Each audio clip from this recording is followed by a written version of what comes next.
एक छोटे से गांव में जहां लोग साधारण जिंदगी जीते थे, वहां की एक साधारण लड़की मीरा हमेशा आसमान की ओर देखकर परियों की कहानियों के बारे में सोचा करती थी। एक दिन जब वह जंगल में फूल तोड़ रही थी, तभी आसमान से एक चमकीली रोशनी उतरी और उसके सामने एक सुंदर परी प्रकट हुई। परी के पंख स्वर्णिम थे और उसके चारों ओर चमकदार धुंध थी। परी ने मीरा को बताया कि वह उसे एक जादुई दुनिया में ले जाने आई है, जहां उसकी सबसे बड़ी इच्छाएं पूरी हो सकती हैं। मीरा परी के साथ उसके जादुई संसार में जाने के लिए तैयार हो गई। परी ने उसे अपने पंखों से छुआ और अचानक ही मीरा ने खुद को एक अद्भुत दुनिया में पाया। चारों ओर रंग बिरंगे पेड़ थे और आसमान में इंद्रधनुष जैसा फैला हुआ था। मीरा ने पहली बार ऐसे जीव देखे जो उसने केवल कहानियों में सुने थे, जैसे कि छोटे छोटे जादुई जीव, चमकदार तितलियां और बोलने वाले पक्षी। मीरा ने खुशी से परी का हाथ थामा और इस जादुई दुनिया की खोज शुरू की। परी ने मीरा को एक खास उपहार दिया, जादुई शक्तियां। अब मीरा जब भी अपनी उंगलियां घुमाती, फूल खिलने लगते और उसकी सांसों से तितलियां बनकर उड़ने लगती। लेकिन परी ने उसे चेतावनी दी कि इन शक्तियों का इस्तेमाल सिर्फ अच्छे कार्यों के लिए करना होगा, वरना जादुई दुनिया में कुछ अजीब घटनाएं हो सकती हैं। मीरा ने वादा किया कि वह अपने दिल की सच्चाई और अच्छाई से ही इन शक्तियों का उपयोग करेगी। मीरा इस जादुई दुनिया में पूरी तरह खो गई थी, लेकिन धीरे धीरे उसने महसूस किया कि यहाँ सब कुछ उतना अद्भुत नहीं था जितना दिखता था।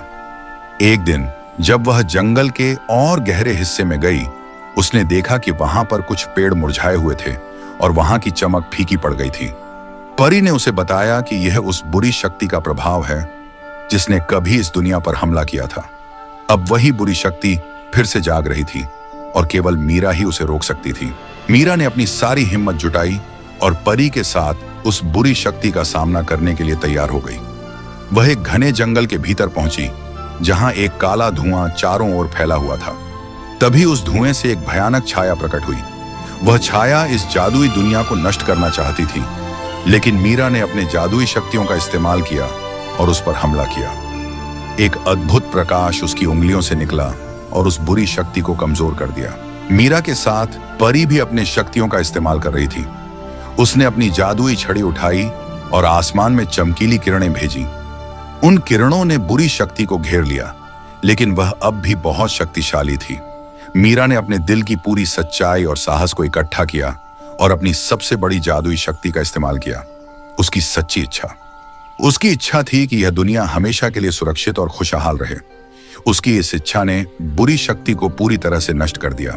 बुरी शक्ति के नष्ट होते ही चारों ओर का धुआं गायब हो गया और मुरझाए हुए पेड़ फिर से हरे हो गए। इस जादुई दुनिया में शांति और खुशी लौट आई। मीरा ने परी का धन्यवाद किया और परी ने उसे बताया कि अब वह खुद एक जादुई रक्षक बन चुकी है। मीरा को यह जानकर बहुत गर्व महसूस हुआ और उसने इस जादुई दुनिया को हमेशा सुरक्षित रखने का वादा किया। मीरा ने परी से विदा ली और अपने गांव वापस लौट आई। लेकिन अब वह केवल साधारण लड़की नहीं रही। उसके पास जादुई शक्तियां थीं और वह जानती थी कि जब भी इस जादुई दुनिया को उसकी जरूरत होगी, वह वापस आ सकती है। गांव के लोग उसे देखकर आश्चर्यचकित थे, क्योंकि वह अब पहले से ज्यादा आत्मविश्वास और चमक से भरी हुई थी। मीरा को पता था कि अब उसकी जिंदगी हमेशा के लिए बदल गई है और उसके दिल में उस जादुई दुनिया की यादें हमेशा बनी रहेंगी। गांव में लौटने के बाद मीरा ने अपनी पुरानी जिंदगी फिर से शुरू की, लेकिन अब उसमें एक नई चमक थी। हर रात जब सभी सो जाते, मीरा आसमान की ओर देखती और उस जादुई दुनिया के बारे में सोचती। एक रात अचानक उसके कमरे में एक हल्की रोशनी चमकी और एक नई परी प्रकट हुई। यह परी पहले से छोटी थी, उसकी पंखों में इंद्रधनुषी रंग झलक रहे थे। परी ने मीरा को बताया कि वह उसकी दोस्त बनने आई है और उसे नई चुनौतियों का सामना करने में मदद करेगी। नई परी, जिसका नाम निशा था, मीरा को एक नई चुनौती के बारे में बताती है। उसने बताया कि जादुई दुनिया में कुछ बदलाव हो रहे हैं और कुछ पुराने दुश्मन फिर से जाग रहे हैं। मीरा को अब और भी शक्तिशाली बनना होगा और इन खतरों का सामना करना होगा। निशा ने उसे एक विशेष प्रशिक्षण देने का वादा किया, जहां मीरा को अपनी शक्तियों को नियंत्रित करना और उन्हें सही तरीके से इस्तेमाल करना सीखना था। निशा मीरा को एक शांत झील के पास ले गई, जहां उन्होंने जादुई प्रशिक्षण शुरू किया। मीरा ने अपनी शक्तियों का सही उपयोग करना सीखा और धीरे धीरे उसने अपनी सभी कमजोरियों को दूर करना शुरू किया। हर दिन उसके भीतर की शक्तियां और भी मजबूत होती गईं और अब वह छोटी छोटी चीजों को भी अपनी जादुई शक्तियों से नियंत्रित कर सकती थी। निशा ने उसे सिखाया कि शक्ति का असली उपयोग तब होता है जब दिल साफ और इच्छाएं सच्ची होती हैं। कुछ दिनों बाद मीरा और निशा को पता चला कि जादुई दुनिया में एक नया खतरा पैदा हो गया है। एक पुराना जादूगर जिसे सदियों पहले बंदी बनाया गया था, अपनी जादुई शक्तियों से मुक्त हो गया है। वह जादुई दुनिया को नष्ट करने की धमकी दे रहा है। मीरा और निशा को उसे रोकने के लिए एक साथ काम करना होगा। मीरा जानती थी कि अब उसकी परीक्षा का समय आ गया है।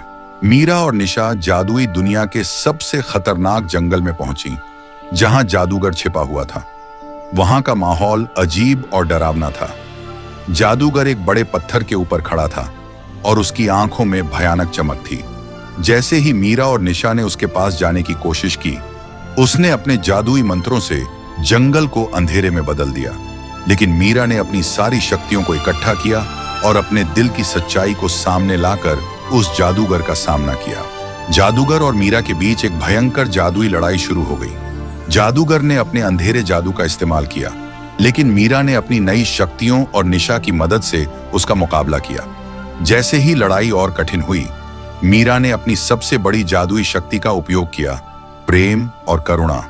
उसने जादूगर के दिल में छिपी नफरत को समझा और उसे बदलने की कोशिश की। धीरे धीरे जादूगर की शक्ति कम हो गई और वह कमजोर पड़ गया। मीरा की करुणा ने जादूगर को बदल दिया। उसने धीरे धीरे अपने अंधकार को छोड़ दिया और एक साधारण इंसान के रूप में बदल गया। उसने अपनी सारी बुरी शक्तियों को त्याग दिया और मीरा से माफी मांगी। मीरा ने उसे माफ कर दिया और अब जादुई दुनिया फिर से शांत और खुशहाल हो गई। निशा ने मीरा की तारीफ की और कहा कि उसने जादू की सबसे बड़ी सीख हासिल कर ली, प्रेम और दया की शक्ति। अब जब जादुई दुनिया सुरक्षित थी, मीरा ने नई परी निशा से विदा ली और वादा किया कि जब भी इस जादुई दुनिया को उसकी जरूरत होगी, वह वापस आएगी। मीरा अपने गांव लौट आई, लेकिन इस बार वह पहले से ज्यादा सशक्त और आत्मविश्वास से भरी हुई थी। उसने अपने जीवन को एक नई दृष्टि से देखा और उसे पता था कि उसकी यात्रा अब भी जारी थी, चाहे वह जादुई दुनिया में हो या असली दुनिया में।